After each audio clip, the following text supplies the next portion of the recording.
Has your office always been here at the Lloyd Noble, or is this like a different new office, or you always had this place? Well, we moved in here in the spring of 2002, actually when we returned from San Antonio from our first Final Four. This complex had just finished being built, and so we moved into these offices then. Before, we were upstairs, had a pretty good view of the Lloyd Noble Center floor, but I think I'm too old to get to those offices now. So many flights of stairs, I don't think I could do it now. What does your office mean to you? You know, I probably spend as much, if not more time in this office than I do in my home. It's sad to say, but if you don't count the sleeping hours, that's probably pretty accurate. You know, there are tons of memories in this office, and it's a little bit sensory overload for some people. I wanted it to feel warm. I wanted it to feel like a place where people could come in and relax and have conversations and big dreams and talk about how we're going to accomplish those dreams. And so inside of this office are a lot of memories with players. This is where a lot of the real stuff happens that gives us a chance to do the stuff that the public gets to see. And it's filled with a lot of special people, a lot of special memories and things that represent that. It's a place where our players stop in every time they come to the gym, and a lot of impromptu conversations happen. As we're standing here talking, I'm remembering Naisha Stevenson and Amanda Thompson standing right behind where that tripod is, late one day, early in their freshman year, and they were bouncing a ball and giggling and laughing and talking about what it was going to be like to play and wear that jersey, and the beginning of that. And I think about them now, both overseas playing professionally, and this is where that kind of stuff happens. How much time would you spend in here? How early would you get in? Is this kind of also a place where maybe you take a little time to think, get things straight in your head? Maybe is this kind of where you can kind of get away?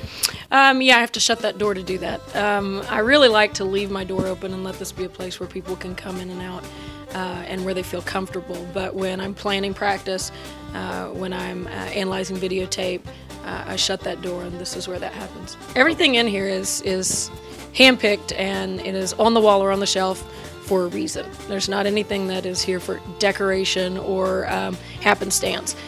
Above the TV is a photo of my son and I. That was the day he took his senior pictures, and that was one of those candid shots of the photographer. We weren't posed, we were just waiting, and one of my favorites. Above the doorway is a sign that says Hotel California.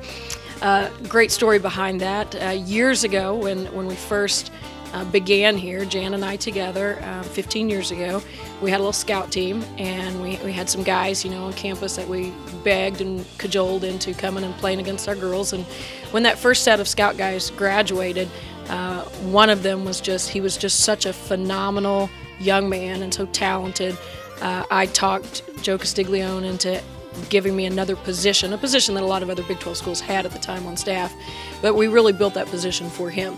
And then we had a manager who ended up working here as my administrative assistant. And for Christmas one year, my assistant coach got me the Hotel California sign, because we say, once you come here, you can never leave. And it's true in a lot of phases and a lot of ways. And so I think about that a lot, because it reminds me of all the people who maybe live somewhere else, but they're still very much a part of what we do. The top picture, the only one that is just me, that's our first Big 12 championship. First time I ever cut down a net. I bought this book when I was in elementary school at a book fair. You know how when you're little and you're from rural schools, the book fair comes around, and so, you know, all my friends are like buying Nancy Drew and these little love stories, and I'm buying They Call Me Coach. Yeah, we should have known then that something crazy was in the works, but obviously, as many of us who coach all sports, John Wooden was the guy. He was the example, and so I was fortunate enough to be able to get him to sign this copy. And I wanted him to sign this one. I have several copies of this book, but this is the one, you can tell it's falling apart.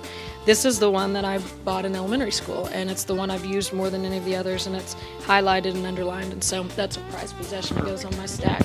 If you look around the office, you see tons and tons and tons of books, and I try to keep them organized via topic, or at least categorically in some way, shape, or form, so I can find things when I need them.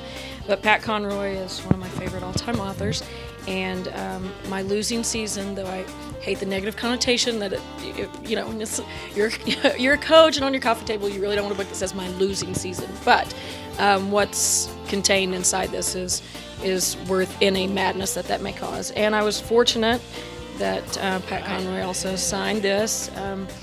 And the love of book and sport, and it's just a phenomenal book, and I call it a point guard's Bible.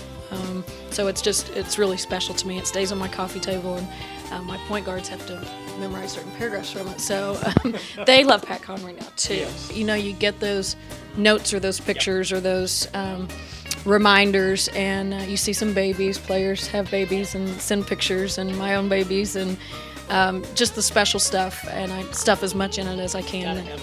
Yeah, and a lot of it falls out, and I have to sometimes go through and put it in a file, but pretty significant stuff.